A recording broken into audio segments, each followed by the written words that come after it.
Hey folks, my name's Kevin and it's time for a little bit more knife nerdery today. We've got, look at that flick. Today we've got the full small detailed review of the Divo Knives Stout prototype. And in fact, I actually have two of them here with me, which is really, really cool because I get to see the very small differences in the way that they behave, and we can talk about why they're behaving differently. And also, this is cool because neither of these are the ones that I actually ended up ordering in the pre-order.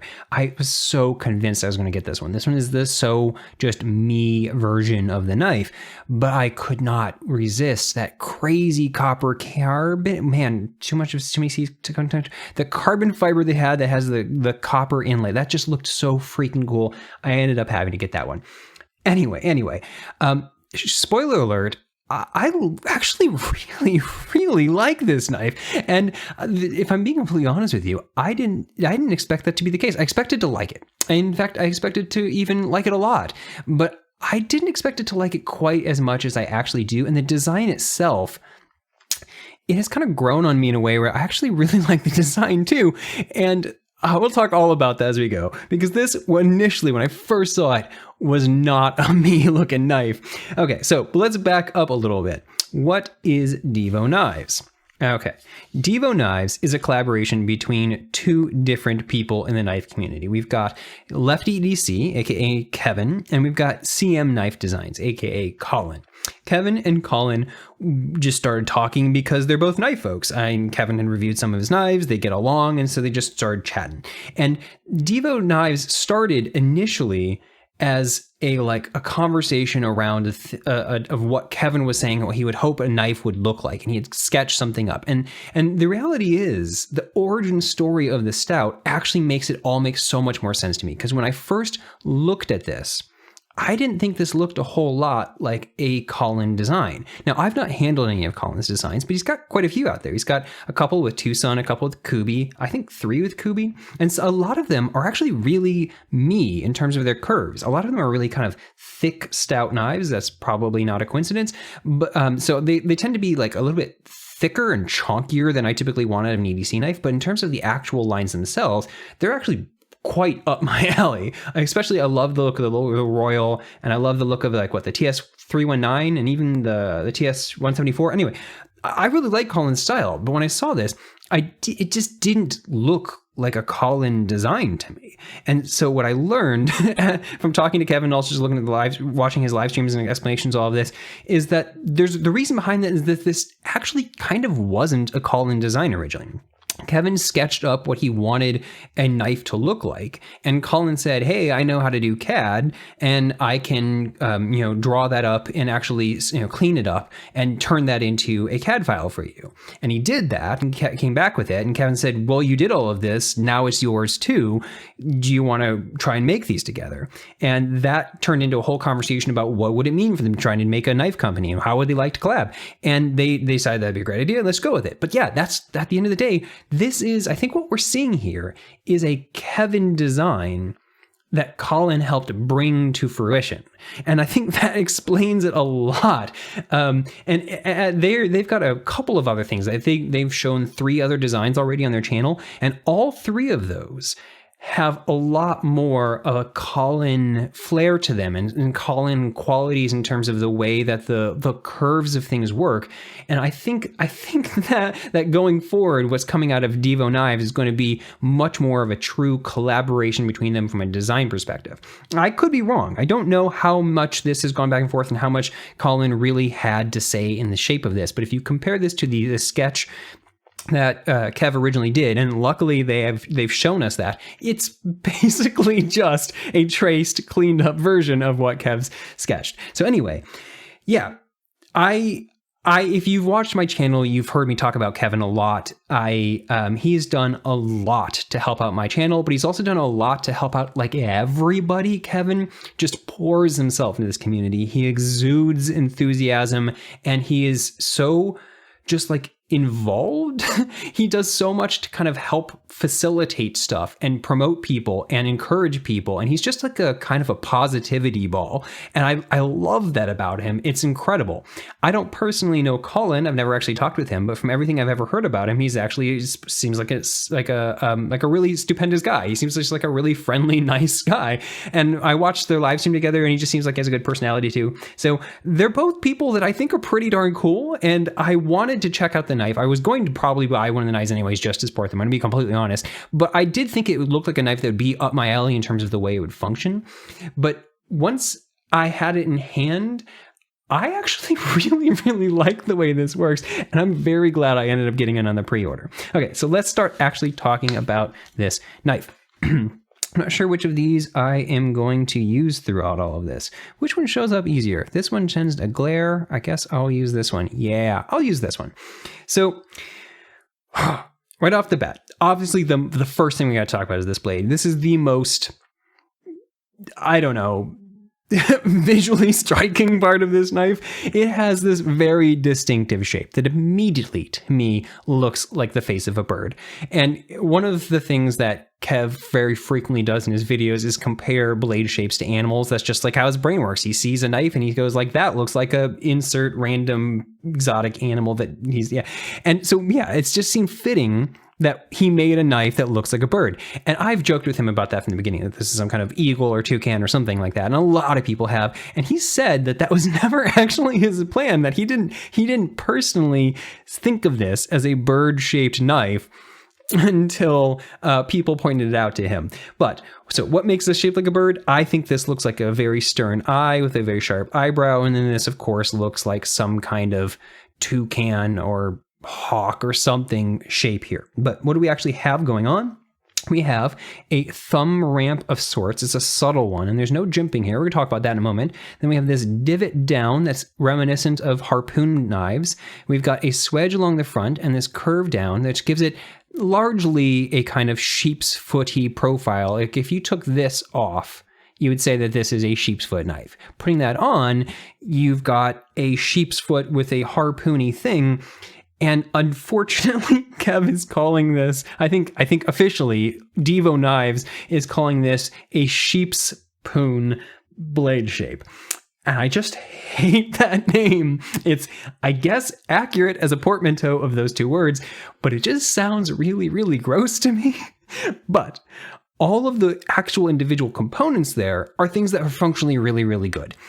I don't personally love the look of some Harpoon blades, but the point of them is they give you a place to act as a finger ramp, a place to place your finger, either your thumb or your index finger usually, in various kinds of cuts. And so they're good at these kind of utility cuts where you need to kind of push down and apply a lot of force and not have your finger slide off.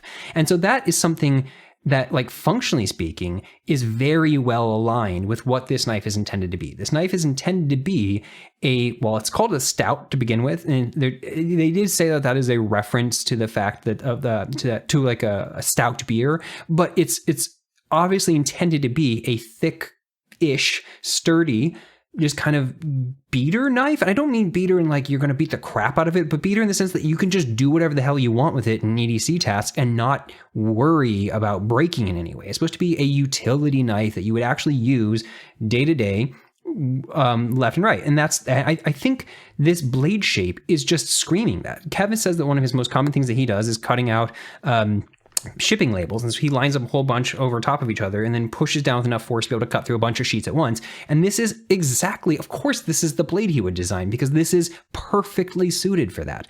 And if we look at how this thumb ramp actually works, yeah. So one of the things I said right off the bat when I was talking with Kev about his design is that I was worried about how this would line up, because one of the other knives that I was also joking with him looks like a bird. I bought this off of him, and he was drawn to this for the same reasons that he designed this. It's got a lot of the exact same kind of qualities in the overall blade. And so I joked with him that he just loves knives that look like birds. But you've got the same kind of thing going on. We've got a slight up ramp and then a spot here to put your finger. And they do the exact same things. But one of the things I mentioned to Kev in this, because this one's a little bit smaller, where I place my thumb on this can mean I'm either back here in the jimping where I'm supposed to be, or I'm up here in this like harpoony divot type thing, and that's great. But if I'm in the middle, that kind of sucks. And for me, I said when I in my unboxing this, that the way I typically grab this when I just pick it up is that it's not too uncommon for me to be in the middle. And now this is nowhere near hard or sharp enough for it to actually suck, but you still just kind of feel it. And so I was talking to Kev about whether or not that'd be the same on his. And this whole part here is so much longer on his that I never ever find that. The two most common ways I'm going to hold this with my thumb on the spine is either right here or choked up like this.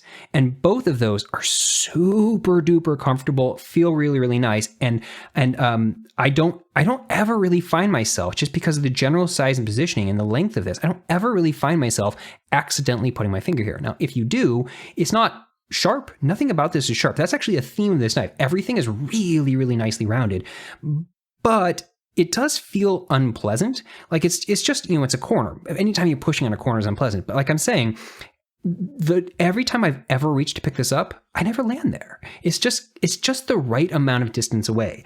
Now, if you are, this subtle up here means that if you're pinching and squeezing and pressing here, you're not going to slide up, but you could slide up because there's no jimping, but it's the kind of thing where it's just ramped up enough that you're not gonna.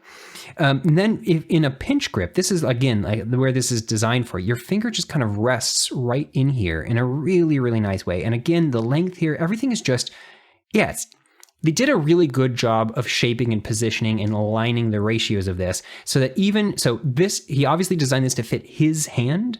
I don't know the size of Colin's hands, but Kev talks about this all the time, and that this fits he wears large size glove. Well, I have medium sized glove hands. My hands are obviously going to be smaller than his, and also my fingers themselves are just going to be smaller than his. But when I hold this in my hand, it still lines up perfectly for where I want it to be. And so the most common grips I'm going to have is either back like this, like that, or like this. And all of these, it feels so good for being able to push down. So I really do like this. But as we're looking at this, check out this spine. So it's got flat right here. We've got chamfers on the side that make this all kind of nice and not sharp anywhere. But up here, this entire spot is crowned. And this is something that I've genuinely never seen done before, because what this is a crown spine with these curves here. And crown spines are normally like something on a flat surface or just like a simple curve. So I've never seen someone crown this kind of like corner, and it came out looking really, really nice. But the end result is that it feels really, really nice. This kind of spot here just feels good. And when I'm pushing my finger against it, it just feels good. I will say that if I just rest my finger down, I feel this little nub. And I just don't like nubs ever. But if I'm ever using this in this position, since I'm putting my force forward, my finger is naturally kind of lifting up. It's either lifting off entirely or it's just not putting any pressure there because all my pressure is directed forward. So while I feel the nub there, it's just a little bit annoying, not bad, it's not irritating, I just feel it. I wish it weren't there. I would like this to just be cut back a little bit slighter, but in use, I don't feel that whatsoever, and I don't notice it whatsoever. Now this Swedge right here, this is still crowned, this entire top part, but then we've got this Swedge that kicks in. And this is again part of the thing that gives it like a very distinctive look at the front, that gives it, I think, like that bird nose type look, but it's also thinning out this blade just some, but you can see that the Swedge is ending, this entire way. And so we've got thickness still all the way up to here. And so this is actually, as is, a robust enough tip that I'm not worried about breaking this at all. It's not, however, like a really thick, chunky tip. So this is definitely thin enough that you could do some pretty good detail work. I'm hesitant to pay too close of attention to the geometry of things right up here or right down here, because they're going to change. One of the things that's changing in the prototype from prototype and production is that this hollow grind is going to be supposedly a little bit more aggressive. That's one of the things that they, this is done by QSP. We'll talk about that later when we talk about finishing and just all that kind of stuff. But one of the things that they had trouble is that they wanted a deep hollow grind on this. Not a crazy deep, because they don't want this to be super thin. They want it to be a stout working knife. But they wanted to have a hollow grind, and most of the OEMs that they went and talked to either didn't want to or couldn't do a hollow grind. That's a whole other very interesting conversation about how hollow grinds are done and why modern knife companies can't or won't do them. But QSP was willing to do some amount of hollow. They did some of the prototypes with a completely flat grind. I'm glad that I got to check out the ones that are hollow grinds, but supposedly they're going to be even a little bit more, both in general to make it thinner like this entire distance, but also thinner behind the edge. This particular one is, I measured 28 to 30 thousandths behind the edge, which, you know, that's a little bit thick, but they said that they're targeting for the production 18 to 22. That's like a third thinner. So what they're saying is they're going to make this meaningfully thinner down here. And if the entire hollow is deeper, that could be meaningfully thinner. And so I'm really hesitant to talk about something like just how fragile this tip could be. It's very much not fragile right now, because I just don't know how much that's going to change once all of that geometry checks in. The thing I found, though, has actually done quite a bit of cutting with this, is that this cuts really well right now as is, and I was surprised to see that too. So if you look, this blade stock doesn't look tremendously thick, but that's partly because of these nice little chamfers and the fact that the radiusing here makes you see the light shining on the top part, and you kind of just don't notice how thick the bottom part is. But this is just over 140 thousandths. I measured it at like 0.1405, 0.141, something like that, and I'm not used to thinking of 0.14 blade stock, which is a pretty normal blade stock, but I'm used to thinking that as like very slicey. And especially if the grind is only, I think I measured this as like 0.7, something like that. I was expecting this to not be quite as good of a slicer as it is, because it's a utility blade, sheep's foot type blade. The whole idea is that you're going to be cutting with the edge and cutting with the tip, but this actually works really quite well as a slicer. I went through a bunch of cardboard with this, and even as is, even at the 28 to 30 thousandths behind the edge, and even with the slightly less aggressive grind here, the fact that this hollow exists at all means that this was actually a good, like a solid slicer. This sliced quite well. I didn't put this through double-walled cardboard. I just don't have any at the moment. And I imagine that this might have some resistance, but honestly, this is just a good slicer already. And again, the types of stuff that I do and I sometimes that Kevin do is mostly going to be cutting on flat surfaces and cutting with this tip. And so for that kind of cutting, this is absolutely perfect. Looking right here, we've got our plunge grind. So that's the grind that's taken from the full thickness back here. That's that 0.14 down in the thinnest behind the edge. And you can see it's not getting like crazy thin back here like we were talking about, but where does this plunge end is right there. And that's quite nice because it means you have this entire distance right here in order to be able to sharpen. And that is honestly, I was a little bit relieved when I saw that, because at the time that Kevin was designing this, he self-proclaimed that he didn't really understand what plunge grinds were. Like, he knew what the words were, but he didn't really know what mattered. And he started asking people what mattered, but they'd already kind of designed this by the time they did that. And so I was really, really relieved to see that, I must be Colin on that end, but that this came out this way. But you can see that we've got this full thickness this entire way back here. Oh, I should point out, there is this really nice little chamfer here. There's these chamfers everywhere that just make this knife nice and rounded. But this full thickness here, and the fact that you're being supported by the handle right there, means that this back part of the blade, that is your finger choil, is super duper comfortable. I will say, I would like it even more if this came in a little bit right here. The fact that this is just a block, we'll talk all about the fact that this is kind of bricky later, but I find that I would like it a little bit more if it was chamfered in just a little bit more instead of just radiused right here for my fingers, but it feels really, really comfortable. There's no sharp or thin or hard anything that you're pushing against. This is all very, very comfortable to push a lot of force on. So this has, they've done that same kind of chamfer on the insides of all of this, and all of the versions that they did are stonewashed. That was a little sneak preview of the action part later. All of these things are stonewashed, both the blackwashed version and the regular stonewashed version. And what that means is that they've got absolutely no sharp edges right here. And so when it comes to, if you're going to be doing the kind of flicking where you're using your nail, because you can also do it with the meat of your finger, and there's lots of different ways you can flick this knife, but if you're doing the kind of thing where you put your nail into it and you run off like this, on a lot of knives that can be scratchy to you, and there's no scratchiness whatsoever. This has such a nice slide off your finger. Is very, very comfortable. You can flick this all day long and it's not going to make any damage to you. The other thing I guess I want to say, this is the edge that came on it.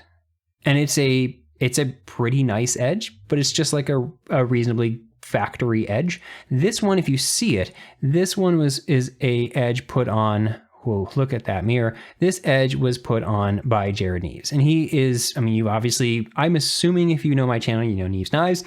Way bigger channel. Jared's a pretty cool guy. And one of the things that he's really good at is sharpening. He's a professional knife sharpener. And the edge he put on this is screaming sharp. You can see that he also laid back the edge slightly. I'm pretty sure the edge on this is going to be closer to a like a 17 to 20 degree edge. And I think this one's probably more like a 20 degree edge. And so you can see that it's just slightly thinner here. I haven't had this one anywhere near as long. I did try cutting with both of these, and this one does slice better. It's got a more acute and just like a fresher edge. And so this one does enter into materials better. In fact, it entered into me as a material. I was closing it like this one time and it just fell right on my finger. But they both cut very well. And so from like what from a blade perspective, what Kev was trying to achieve, I think he absolutely nailed. From an aesthetic perspective now, this is one of the things that I was not into when I saw it. It's kind of weird looking. It's enough of looks like something knife, like it looks like a bird to me, that I initially didn't love the way it looked. But that's entirely an aesthetic thing. Having used it for a while, it's one of those things where utility makes something look better. It's kind of like how getting to know someone, you get to understand their qualities and things that are not just physical appearance, but it makes them more physically attractive to you if those qualities are good. It's the same kind of thing. This blade shape has actually become much more appealing to me in the time that I've had it because of how good this feels when I'm using it, how like well this works when I'm cutting with it, how nice it feels to place my thumb in different places. The shape is overall become more visually appealing to me. And that is one of the things that really kind of surprised me. I still don't love this corner. I would personally design this so that this corner was more like this corner, because this is more rounded and just more subtle, and this is more sharp and more hard angle. But you know, it's not really a problem, and that is largely an aesthetic thing. Okay, but coming back to the handle, and this is one of those things where I'm not entirely sure how I want to describe this, because this is not a bad handle at all. It's actually super duper comfortable and works really well. But the handle is my least favorite part of the knife. Mostly aesthetically, almost exclusively aesthetically, but there are a couple of functional things about this handle that I think could be made better. So this is one of those things where it's not bad, it's actually quite good, but it could be even better. And let's talk about why. What we have going on here is flat slab handles with a very neutral general profile. We've got this front curve here, like we talked about, for a finger choil you can choke up, but you can also choke back. And as far as handle size, with my medium glove size hands, this is certainly a 4-finger knife back here. I could even spread out a little bit. And then, but most of the time I'm going to be choked up here into this. And so I think with this from like how it feels in your hand to be holding it in these types of grips, this feels really nice. I personally just don't like flat slab handles. I just don't like the way that they are kind of bricks. I prefer a subtle amount of contouring there, and the way that just kind of curves into my palm. It just always feels nicer to me when I hold something like that. And so my first thing is that I just don't love that it is flat slabs. But the next thing I don't love is that this kind of corner right here, I think aesthetically this handle is just kind of really rudimentary. Like, this is a perfectly straight line right here. It is perfectly straight. There's no wobble whatsoever. This is not a perfectly straight line. It's a curve, but it's so close to being straight. At the end of the day, with this corner right here, this handle just looks like a rectangle to me. It doesn't have like flow to it the way some things do. And this handle is the biggest part. Well, no, the Poon part up here, but the handle is the biggest part that made me think it didn't feel like a Colin design. Like, they knew that this was something Kevin was trying to do, but I'm used to Colin's knives having just a little bit more curvature to them in a way that I feel would make a little bit more ergonomic sense, just a little bit, but also just have a little bit more like subtlety in their style. I feel like this handle just feels rudimentary in a way that I don't know, like some knives you can tell that they have been, you know, iterated on and iterated on and iterated on. Every little detail has been tweaked and every little curve and radius has been subtly adjusted. And this feels, I'm going to be completely blind. This feels like someone traced a sketch. And that is exactly what happened. But honestly, it's mostly just a visual thing for me. When it comes to actually holding it, it feels really nice in my hand. The benefit to flat slab scales is that they give you really, really great indexing. You immediately know how you're orienting in your hand because there's no concept that there's no possibility that it might be twisted. You can immediately feel if it's twisted. And sometimes you might want to hold it twisted, but you know, because you don't have any kind of curving. And because they do make a 90-degree angle, they're not going to twist it on your hand. Like flat slab scales are actually very useful from the sense that they won't twist like this at all. And they've actually done a really, really great job of rounding these corners off. If we look at this, there is this kind of, I would call this a radius.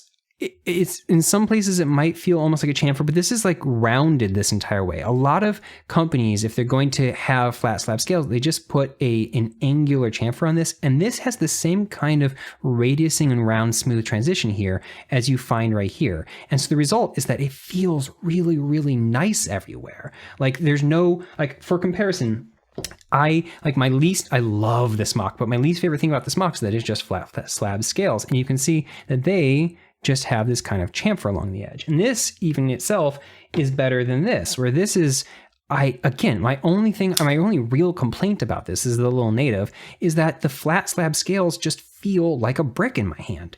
And they have a very subtle chamfer along the edge. And so this is so just a 90-degree angle that has the corner knocked off. And in comparison, this is so nice and rounded. This feels so much better than both of those when it comes to any kind of motion like this, or any way that you might hold it, anything that you're doing anytime you're going to put force on that.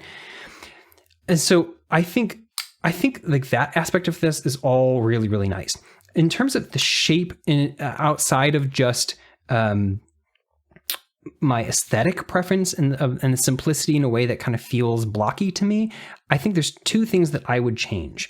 Now, I said that this is completely flat, and there's a reason why a lot of knives have a curvature right there, and that's because your hand is concave. Your hand curves inward. Your palm curves inward. In general, knives have slopes here because it makes them fit into your hand slightly better. I'm going to show you what I'm talking about. Let's pull out what is any other knife? Okay, so this is the Lift Concepts Avant, and this one has a very dramatic curve down right here. And you can see as I hold this in a pinch grip, if I hold this like this, there's a really big gap right here, sure, but this back part is curving into my hand and sloping along the path of my hand perfectly. Like this, there's no gap right here. And so if I'm putting a lot of force down into a push cut, I've got this contact this entire way, and this back slope that's coming up like this means that I can push forward and my palm is able to make contact and push forward. So this feels really ergonomically intuitive in my hand.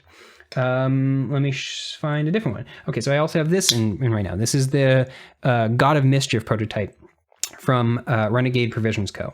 And this one has a flat part right here, yeah. But then there's this angle down that's far up enough that this is effectively a curve. It's an angular curve to match the angularity right up there. But this, again, if I hold it in the same kind of grip, curves to where I'm making contact with my hand this entire way, and it just nestles in right here. So if we come back to this, what does this do? So if I'm up in this grip where I want to put my finger right there, because this is flat, do you see how I have this gap this entire way? Now I get that I have smaller than some people's hands, and I also have like reasonably thin hands. And so some people just have a lot thicker like this just is just filled out to the point where it's not going to be like it would potentially make contact this whole way. And so but the thing is like the concepts are still the same. My hands might just be an exaggeration of the problem, because on mine, it literally does not make contact. On other people, it might make contact, but it's not going to make as like solid of contact. It's going to be barely touching as opposed to something you can actually like say is fitting into your hand properly. And part of this also is that the length of my hand means that this right here is hitting back the base. Now, I want to preface again by saying this feels great. It just could feel better if this was sloped in a way that concave met right here. And if your hand was big enough that you could put your finger there and have this rest right there, that might eliminate some of that problem for you, but you're still going to have this gap from the fact that this is just straight. Similarly, let me see if I hold it, what's the way? Okay, so on some of these knives, let me pull back out like this again. If I'm holding this in I guess this is a saber grip, you can see that this curves as well. Like this is a curve in this direction, and this does the exact same thing where this nestles into this curve. If I put that right there, this nestles, and pull my finger back so you can see, this nestles into this curve of my hand. And over here, exact same grip, pull my fingers back, there's a gap. I just have that gap right there because there is no curve to this handle. And so ergonomically speaking, it's not that this feels uncomfortable. This actually feels tremendously comfortable. It just could feel slightly more. And if this were curved down some, it could make it so that you could put a little bit more force on and have the palm of your hand doing that force instead.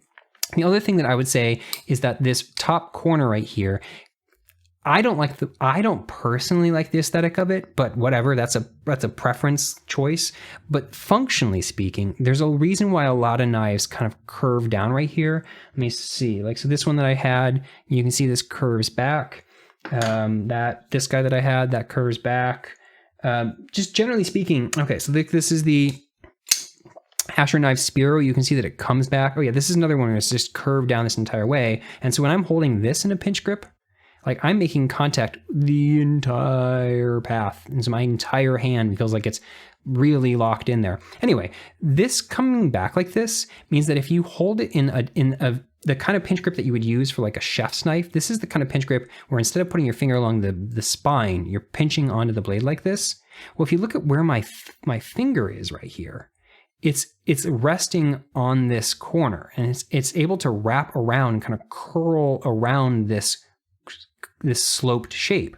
Over here, because this is coming up like this, I'm stuck. Like I have to kind of lift my hand up further to do that. Now maybe you never hold your knife like this. I don't know. This is how I use for chopping. I'm very used to using a chef's knife. And so I'm used to holding knives like this, especially if I'm doing detail work. I'll often pinch up onto the blade like this. And so this corner here just kind of feels like it's pushing my finger forward in a way. The other thing is that while this is radiused, it's radiusing the edge so that it's not sharp. It feels very nice and smooth, but this is still a kind of like a big steep drop off. And so some knives, this isn't quite a fair comparison because these scales are so much slimmer, but that's actually in and of itself a thing. The scales on these are reasonably thick. And so like over on here, you have nowhere near as much of a drop off. You've got a thinner scale to begin with, and you've got a chamfer. And so if you are pinching like this at the top, your thumb can like go down like that and kind of feel like a ramp. Do I have any other knife that's doing that right now? Not really. And like over here on this Avant that I had, it's the exact same thing. Like this isn't any better at that. But what I'm getting at is that if you do try and pinch, it is feel like you're pushing onto a step. You don't have that same kind of slope that is nice. And so it's nice if a knife has kind of a chamfer down at the front. But again, whatever. I'm getting pretty darn nitpicky. The other, I don't know, it's not criticism, the critique or just kind of commentary I want to say about the general shape of this is I was surprised since I knew that Kevin wanted the main purpose of this to be the ability to use that tip. I was surprised to see that the handle sticks up, or conversely, the blade sticks up. Like if I put the handle completely parallel, you can see that the blade is actually angled upward. It's not dramatically angled upward, but it's actually angled upward. Or if I put the blade basically flat, you can see that the handle's going upward. And yeah, you do see this on some knives, but by comparison, like look at this. If I put this is straight, that's basically straight.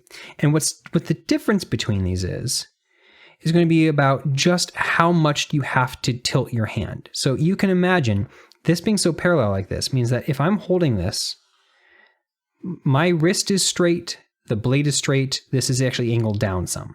I'm already in a piercing position to use that tip. This, my wrist is straight, the blade is sticking upward. I have to tilt my hand in comparison to get that tip a little bit further. Now, this is still a sheep's foot blade. It's super duper incredibly easy to get to use this tip. It's super, super far in that direction.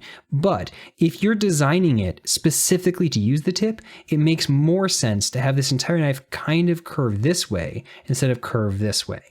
Something like the Spyderco McBee, I think is like the hyperbole example of that, where the entire knife kind of curves down. And knives like this mean that when you hold it, the blade itself is angled downward and it's already in the piercing position. Like I don't have to twist my wrist at all. Like this is gonna be my perfectly straight wrist and it's already piercing. Now they don't need to go quite that far, but generally speaking, I don't think it makes a super amount of sense to have this particular knife curve up. Where you'll find that is things like, the reason like the Spidey Chef does that is because they're not trying to get you to have access to the tip. They're trying to get you to have access to the back. And so what they're trying to do is elevate your hands up off of the surface and make it so that you can do, like if you have it like this, to make it so you can use the back to do a rocking, rolling, slicing thing like you want in a chef's knife, that kind of rolling motion, all belly, access to the back, kind of thing that you get in a chef's knife. Now, again, nothing about this is bad at getting to the tip. This is a very good utility cutting type knife. It just could be a little bit better if they didn't curve it up and then they instead slightly curved it down or just kept it straight.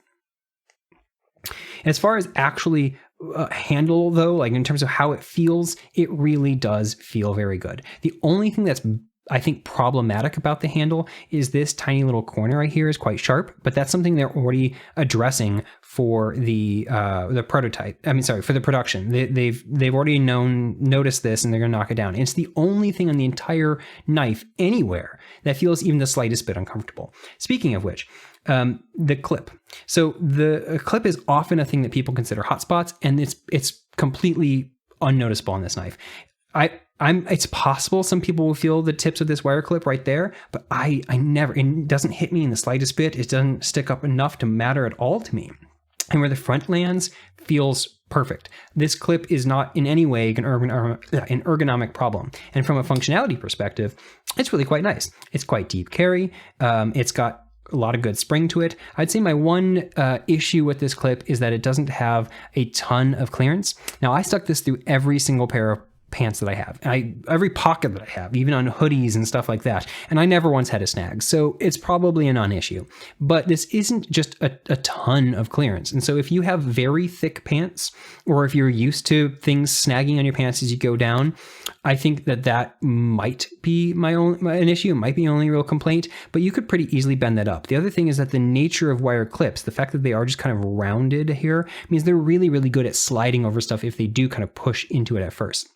What I would have said as a complaint about this clip is that there's not a lot of clearance at the back. There's a reasonably small amount of gap between that screw and this, but that again is something they've already addressed. They said that in the prototypes, in the production version, they are going to recess this clip a little bit further down. I believe what they're saying is that they're going to mill everything deeper and make it so that the screw itself and thus the clip part that's holding down are all sitting deeper. I think that's what they're saying. They might just mean that they're going to be using a screw with a flatter head. Either way, they're going to be having a larger amount of space right there without having to raise this up. And that's great because you don't want this to be sticking up so high that you then suddenly now feel it. As far as the other thing about the clip is this particular version is not a standard like Spyderco spacing that would make something like a Lynch Northwest clip fit on it, but that is another thing that they've addressed for the production. They've already fixed everything that I had any kind of real complaints about this knife. And so that's completely good to go.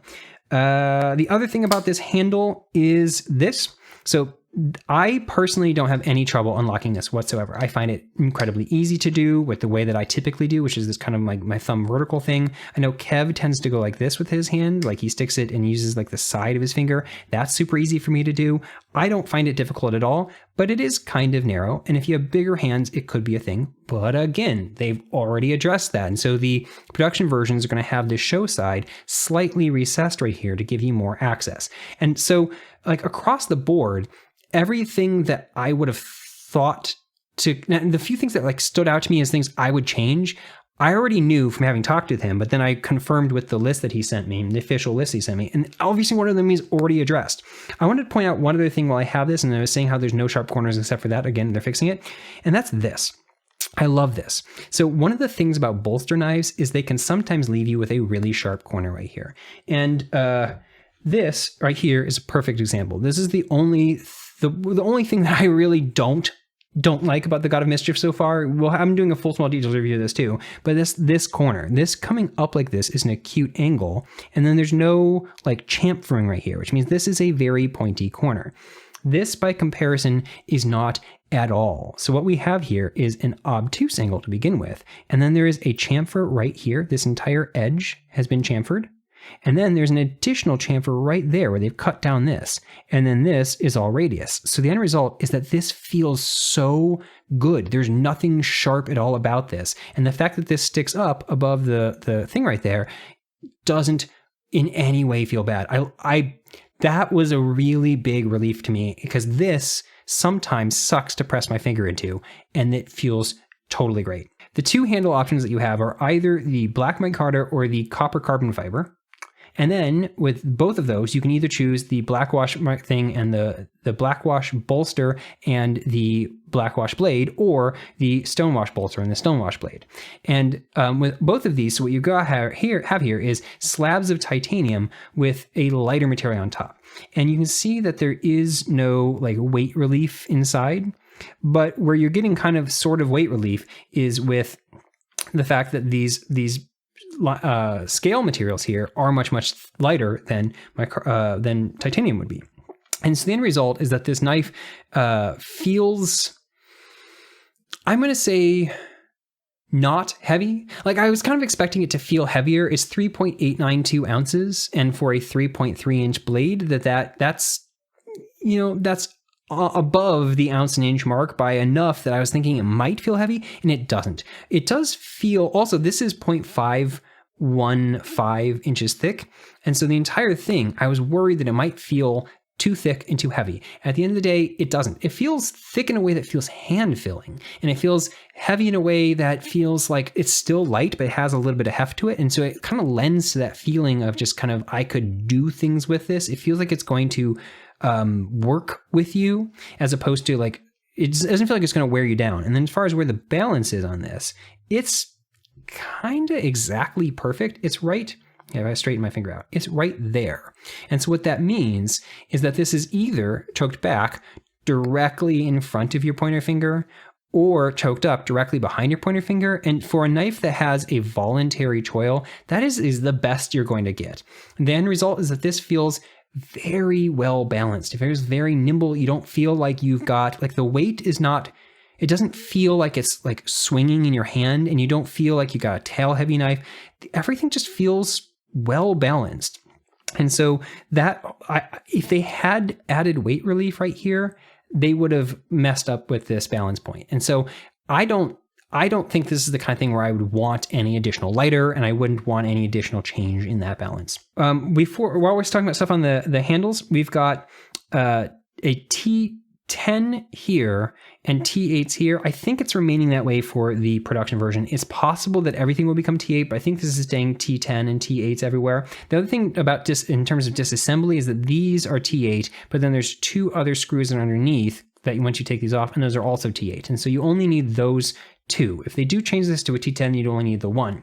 This is a captive pivot. It's the kind of captive pivot that is D-shaped.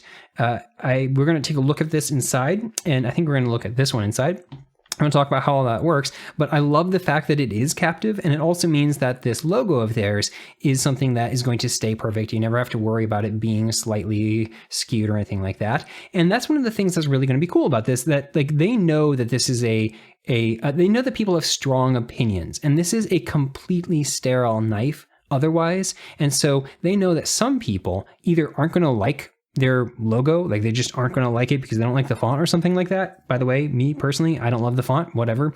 It's a style thing, not my style. I don't mind their logo. And since I got one of these that is stonewashed, I think this version is subtle enough because this is like lasered on in a way it's not just like blackened, it's like actually etched in, which I think is classier. I don't intend to swap it out. But one of the things they're doing is with every single one, they're going to include a set of extra hardware, including a completely blank pivot that will allow you to replace this and make this a completely blacked out knife, or make this just a completely sterile knife. I personally think that is really above and beyond. I love that he's including extra hardware, but the fact that he's also including an extra pivot of a different style to accommodate people that are like really nitpicky like me, that is a next level kind of thing that they're doing right there. So let's finally talk about the action, because oh my God, you just saw. Kevin is, self-proclaimed the Detent Diva. He's got stickers made up of it. If I dug through my drawer, I would have one of those, I'm sure. You know this is going to flick well. You just know that he wouldn't put out a knife that didn't flick well. And you know it has to be a middle finger flicker knife because he's all about that. Those are really important to me too. And so I was very pleased to see this. Yes! It is... Oh, and that, okay. The moment I flicked this, like the moment that I did this and then I saw it fall like that, I was like, of course this is the knife Kevin made. This is so Kevin-y in its action. It has such a good flick and such a guillotine fall. Now, not everyone wants a guillotine fall. In fact, I don't usually want a guillotine fall, but on some knives I like having guillotine fall. And when do I want that? When do I want a guillotine fall? Honestly, I want it when that fall comes along with a heavy thunk. And so what's great about this is that in both the open and the close, the weighting and positioning of this blade means that it has such a good thunk. The big cutout right here, the fact that this is hollow ground, the fact that this is thick all the way up to there and there's all this weight, puts the center of gravity out here. And what that means is both in open and in close, you get this kind of like momentum swing that it has a lot of inertia when it hits because the blade's all out here. When you flick, you can feel that kind of swing outward. You can feel it snap up coming from high up. And it has this kind of whipped out feeling. And so it has a very satisfying open. And like I said, when it closes, I want a knife to free fall closed if it's going to do that kind of like thunk into my hand feel. And that means right here, this weight right here is swinging down and hitting with enough of a lever arm distance that's like punk. And the reason why I want that is because it is so satisfying feeling. If I'm going to have to pay attention to getting my fingers out of the way, I don't love guillotine knives because they're just more like I have to be paying attention to them. Like you can get into a groove with this and you can definitely, make it fall to your thumb. It does that really, really well. I'll talk about that in just a second. And it's the kind of thing where like once you move your finger out of the way, it's falling. And I personally prefer knives that fall a little bit slower or that don't fall until I try to close them. But if I'm going to have it do that, I want it to be that kind of sensory experience of a really good thunk. That is one of the reasons why I love this. This is the EMP EDC Thick Boy. And this is exactly that same thing. It's the kind of thing where the geometry of it makes it fall straight down. And it falls with such a good thunk down here that it's just really fun to feel that big thunk of metal kind of thing happen. And honestly, you get a lot of the same experience of this ridiculous, hilarious, amazing knife in something that is nowhere near as big and ridiculous and nowhere near as ridiculous and like chunky looking. You get a lot of that same kind of feeling with this. I will say this is where the only thing that's really truly different about these, they have a different action on the close and a different action on the open. And I looked carefully about what's actually going on here. because they have roughly the exact same detent engagement. Like how far the detent ball goes in is basically all the way on both of them. But this one has a, I'd say a medium detent. It's not light, but it's certainly lighter. And as a result, it also has a super, super guillotine, no matter what, always guillotine fall. This one has a full-on medium firm detent. It's not hard, but it is like noticeably harder. And so this one has a very snappy detent. Like that's very, very snappy.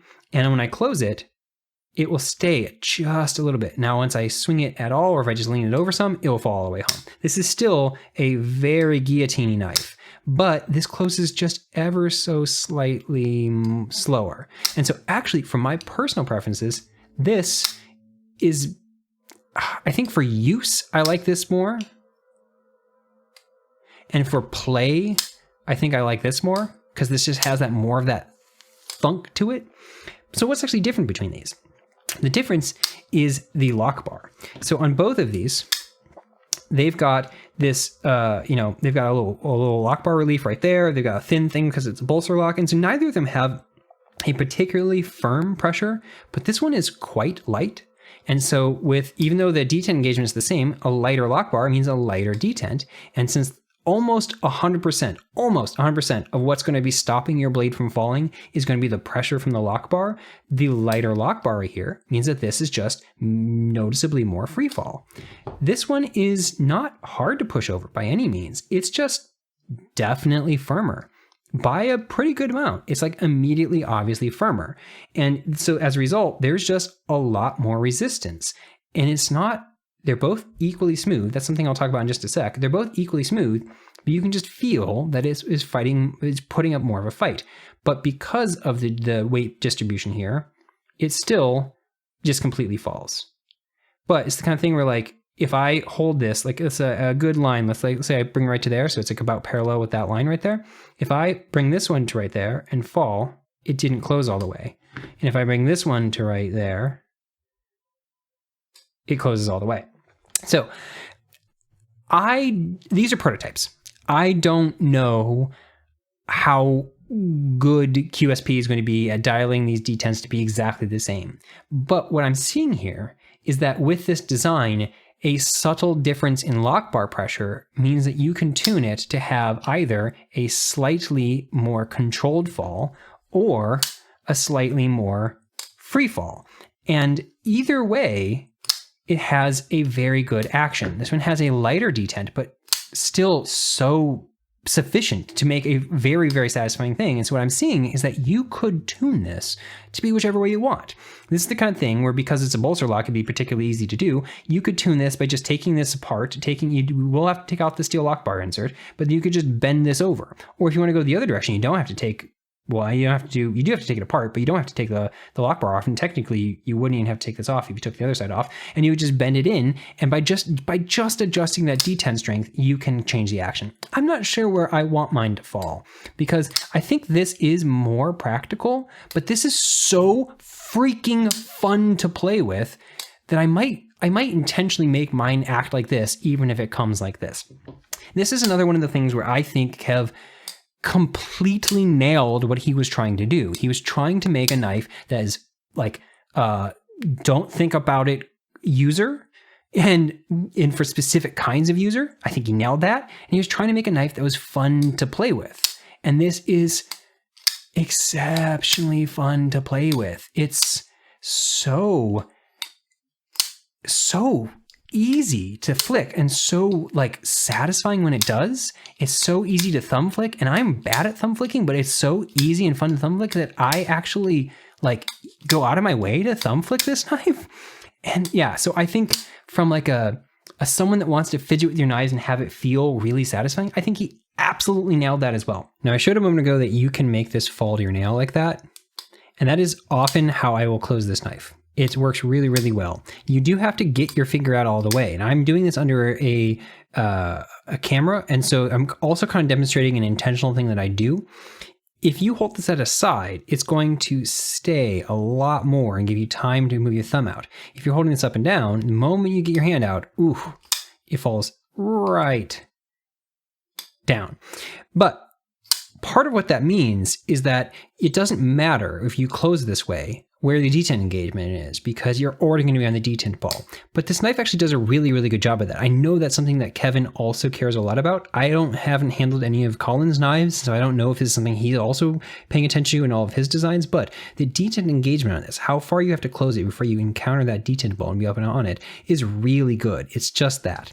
I measured this at exactly 10 degrees, and that is markedly better than the industry average. The industry average is about 18 to 20 degrees, and I think the only people who consistently do less than that is Civivi, of all people, the budget knife brand. They hit 8 to 9 degrees on every single one of their knives, but I think that's just because they perfected where to put everything to make it 8 or 9, and they just leave that part of the design constant across their entire lineup.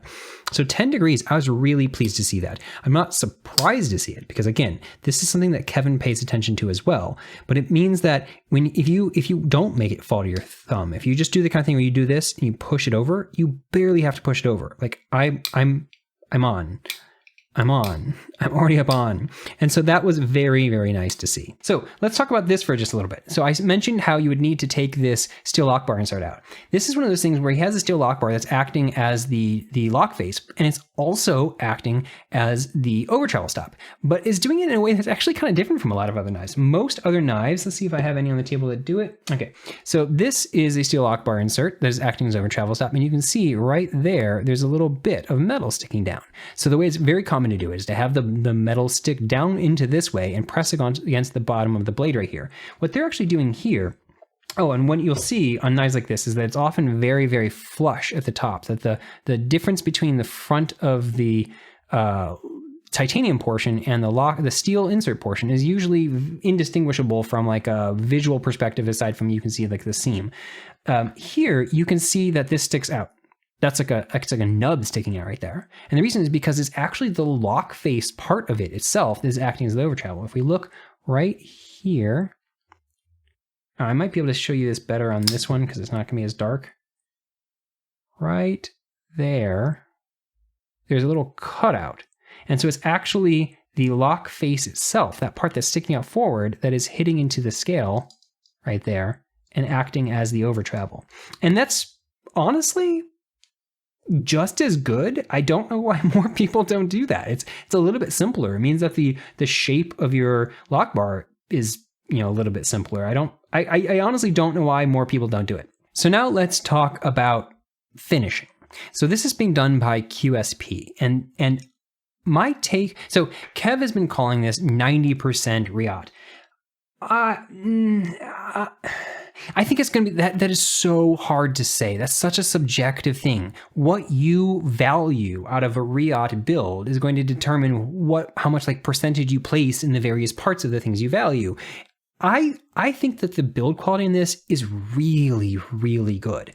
I don't know if I agree that it's 90% Riot, but I think that's because what I put into my sense of Riot is like, I put a lot of emphasis on that kind of last mile precision. Everything about Riot builds are just, everything lines up so crisply. They've got, when Riot tries to do very, very tight fitment between pieces, very small clearances between them, and then their tolerances and how well they're meeting that goal is so good that everything just kind of lines up so cleanly. And so if you look, so like this is by QSP, and we've got a titanium, we've got a bolster, and this is by Riot, and we've got titanium and a bolster. And what's different here?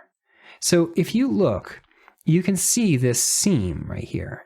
You can see like where there is a very microscopic gap between where this ends and that does. And you can also see that like on both of these, the micarta is slightly thicker. It sticks up slightly proud of that.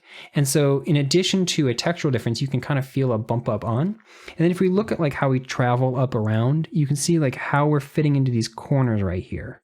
Do you see like you can see like the very subtle gaps here. And as we're going along this entire way, you can kind of see the edge. Now, if we look over here, see, maybe you show up even better on this one. I don't know, maybe it show up worse. But you can see like there's just like these very, like none of this is bad in the slightest, but this is the kind of last minute thing. That last mile thing. If you look over here, this is completely and utterly flush. There's no, you can tell only by the textural change that there is a seam here. If you try and run your fingernail over it, you don't hit anything. And if you like look into this corner right here, like look at how perfect that 90-degree angle is right there. There is no gap whatsoever. Now, part of what's going on here is that these materials are subtly different. These are both micarta, but this is, I believe, I'm like 98% confident that this is American-made micarta, the like name brand micarta brand from Ultrex, and this is not. This is something else. This is really nice. I like the quality of this. It feels really good, but it's just different. And one of the things that's different is that they have a slightly tighter weave over here. Actually, let me pull out another one that's the exact same color. So this is that same kind of Ultrex micarta, name brand micarta. And if you look at what's different is they've got a thinner fabric, like the actual fabric thread itself is thinner over here. And so it's able to be a slightly tighter weave. And it also means that there's a smaller ratio of fabric to resin, or put differently, there's more resin per unit space. And so when you have a tighter weave and a more resin, you're able to get slightly crisper corners. Like the material they're working with is something that you can machine to be a crisp corner a little bit more easily. Part of what we're seeing in this little gap right here is the fact that this is a fabric material. And so you're seeing like the actual fabric exposed there. And I think, I don't want to put too much, emphasis. Actually, let me think about something real quick. I have this. So this is by Best Tech, I believe, 98% confident. Yes, this is by Best Tech. And this is also that same American-made micarta. And if you look at the way that they're doing it, they've got, like this one's like a really crisp corner, but this one, they've got a gap right there. You can see that gap. And so where this kind of ends up feeling to me in terms of like finishing and whatnot is everything is really, really well done in terms of everything lining up well and everything like moving well and everything feeling really nice. And like the look of this is so clean and beautiful, but it feels not that last mile. And if that last mile of kind of crisp precision is only 10% to you, then yeah, maybe this is 90% Riot, because in terms of action, like the alignment, there is no wiggle, there is no play whatsoever. This feels super locked up, and yet it's able to do that. So like from a flow and from an execution and from how good it looks, yeah, maybe this is 90% Riot. From how I think it all ends up, I feel like this feels like the very high end of Best Tech to me. I haven't had enough QSP experience to really form a huge opinion of it. And Best Tech's quality varies a pretty large amount, but I find that on their OEM work, like this is Best Tech, and the finishing and everything about this is so well done. And this is Best Tech, and this is pretty damn good. I think that this from QSP feels like when Best Tech is doing great work. And so at the end of the day, I think that the overall fit and finish of this it's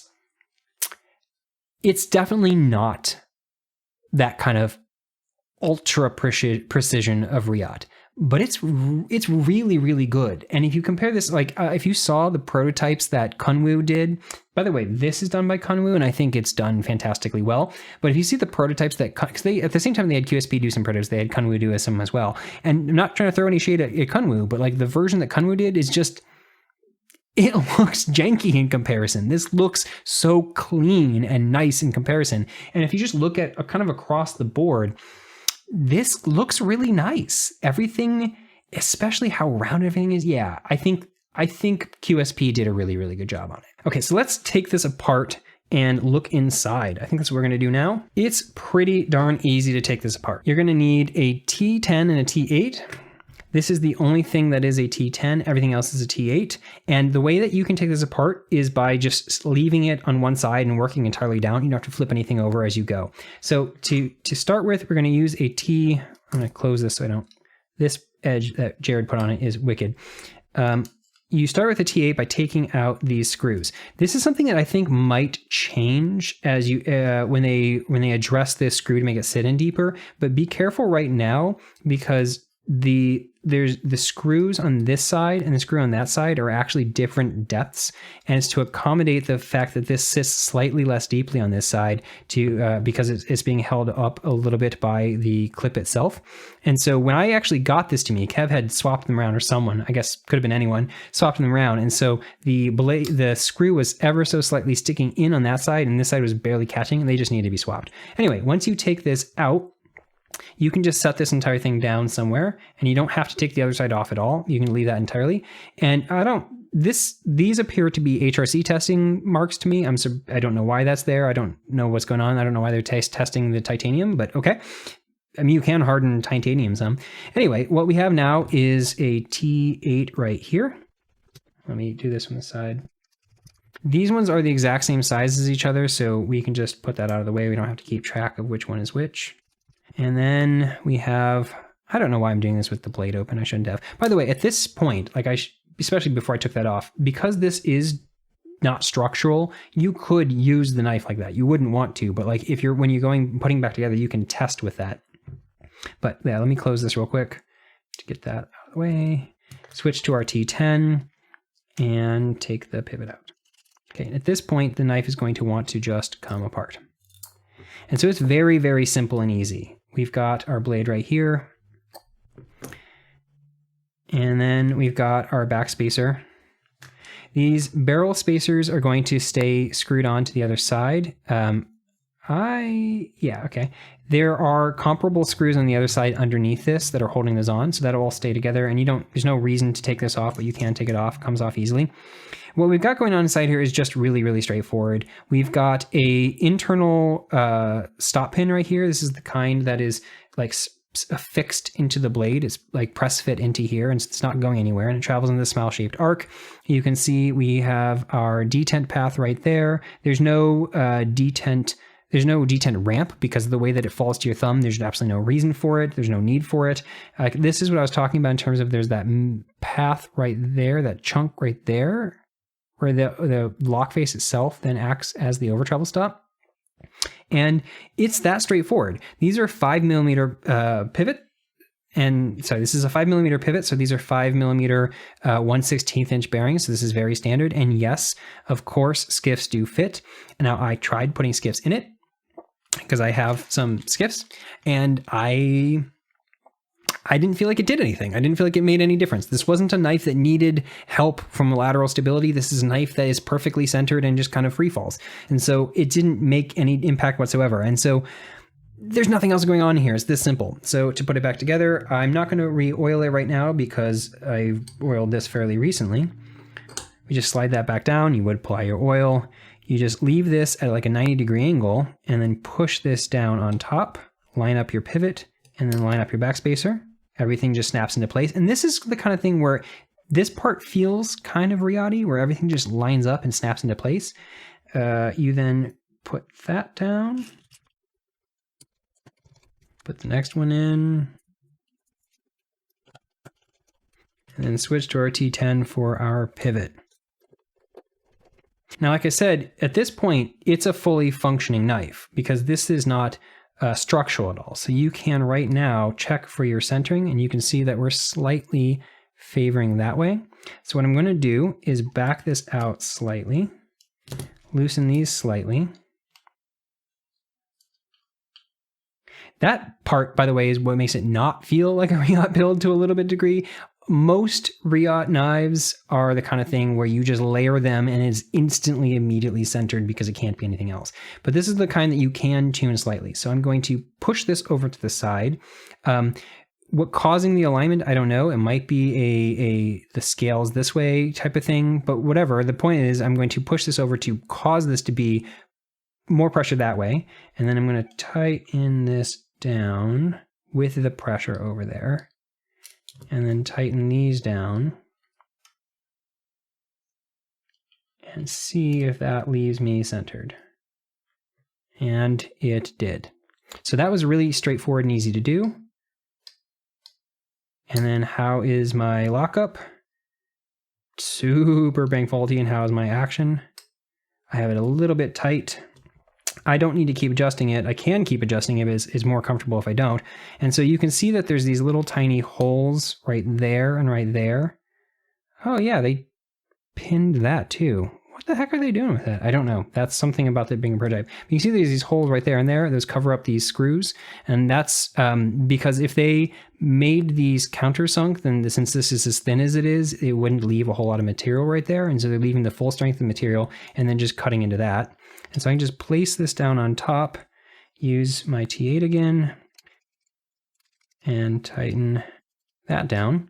And now I said that this felt like it is free fall, but it's just a little bit tight. So let me see if I can back this out ever so slightly.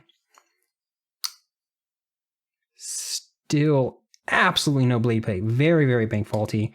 And now this is free fall again. How's my centering? Dead on. Yeah. So this is a very, very easy knife to take apart. It took very little effort, very few steps.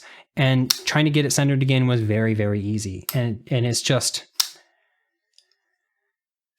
it's like that already. So what are my final thoughts on this knife? Honestly, I really like it. I've used it quite a bit. I've used it to break down a bunch of cardboard on recycling day. I used it to open a bunch of boxes, and I've been trying to use it around the house just in general. And I've also been flipping it a lot. I've been playing with it a lot. And for both of those use cases, which are the use cases it was designed for, utility work in ADC and having a fun fidgety action, it really, really does excel at those things. I said early on that like the aesthetic of the knife is the thing that was the least me about it initially, but from like a functionality perspective, I knew it was going to be nice. It's kind of, from a functionality perspective, it's actually exceeded my expectations because overall, it really does deliver that kind of sturdy feeling.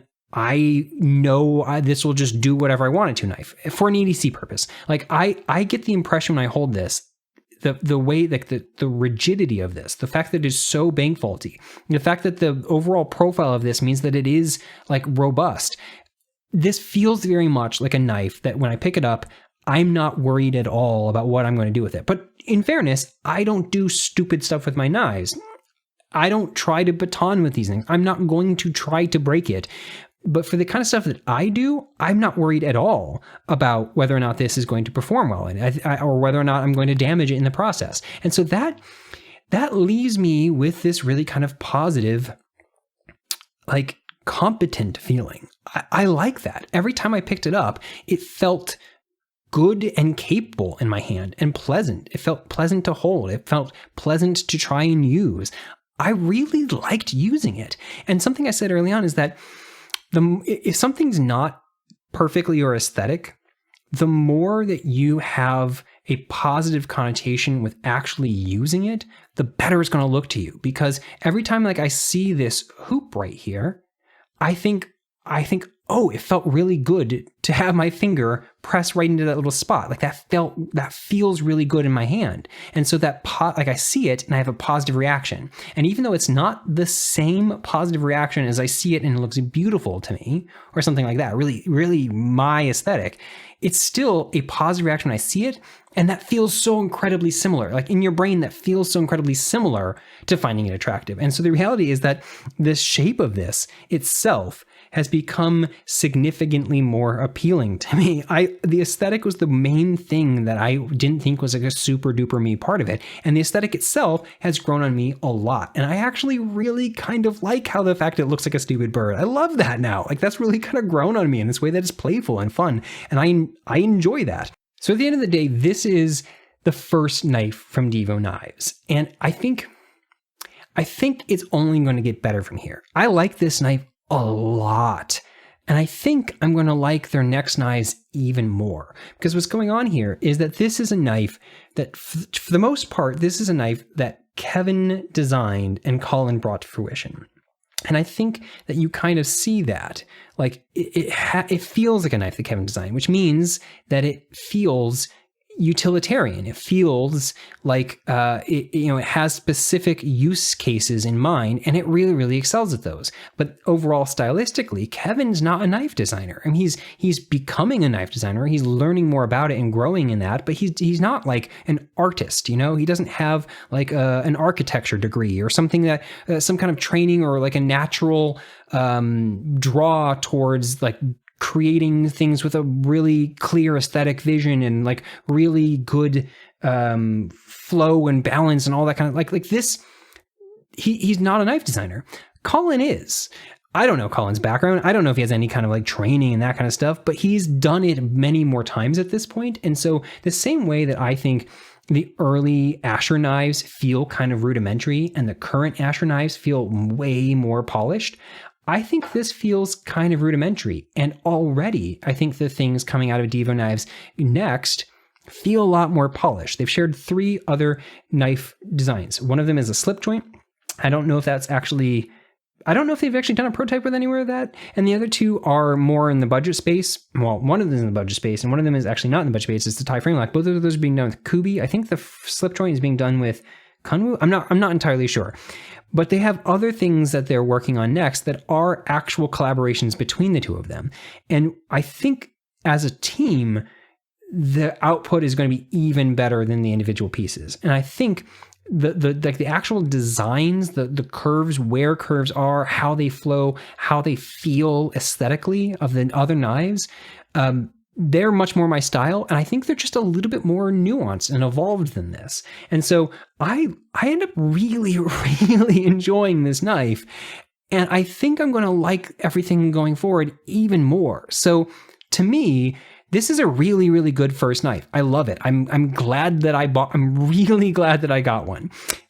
I'm definitely going to keep getting their knives. They're really good. And I think they have a really bright future ahead of them. If you didn't get on this pre-order, the pre-order sold out very, very quickly. It sold out in a single day. I don't remember how many hours, but like some of the colorways sold out within like an hour or something like that. The pre-order sold out really, really quickly. They also then dropped some on Urban EDC Supply. And I don't know exactly what's going on there, but those took a lot longer to sell out. I don't know if they just kind of hit their saturation saturation point of how much of the market actually knew about their knives. They've done a lot to get the word out. They've had a lot of other people review them. I think the last person to review any of them. I know I'm the last on the chain for these 2. I mean, these are going back to Kevin after this, taking the Blade Show. And so they've done stuff to get the word out, but I think it might be partly that they've hit the saturation point on the part of the knife community that knows about their knife. But the ones on Urban EDC spent a little bit longer before they were selling out. And I think that this version is still available. I think there's 16 of them in stock. This one's sold out. I think this one is still a couple available. I'm going to try my best to put this video up relatively soon. I sometimes have a long lag and delay between when I film something and I edit it, and then make comments like this about something still being in stock is completely moot and doesn't matter. I'm going to try to get this up relatively quickly. And if you've seen this, and if somehow the other content that you've seen about this hadn't already convinced you to get one, but you think you would like it, I believe you can still get in on this. Now, if you missed out on that, I think they're going to have some extras. I believe, though, that those are intended to be for shows. And so they are going to be at Blade Show in just a week. I'm going to try to get this out before Blade Show. Blade Show is like in 2 weeks from now. And I think I'm going to be able to get that up in time. I should be able to. And so if you are going to Blade Show, go check them out. They have a booth there. I don't remember the booth numbers, sorry, but they will be there. And they'll have these exact prototypes and some other prototypes there. They're not going to have the actual knives in yet because I don't know exactly when they're coming in, but they're not coming in until later this year. But they're going to be going to shows more and more. They're going to be going to, I know that they're going to be going to Blade West. I think they're going to be going to, I'm not going to quote shows, but they're going to be bringing ones there for you to be able to get.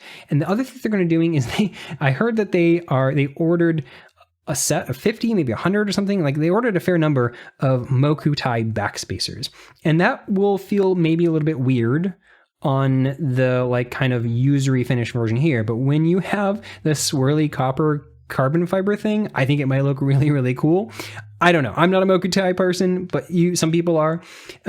Yeah, so the point is that there are a couple still available. I believe that they're going to have some later, and I'm not entirely sure how they're planning on selling them. And they might go through a dealer. I don't know, but you're probably going to have the opportunity to get some later.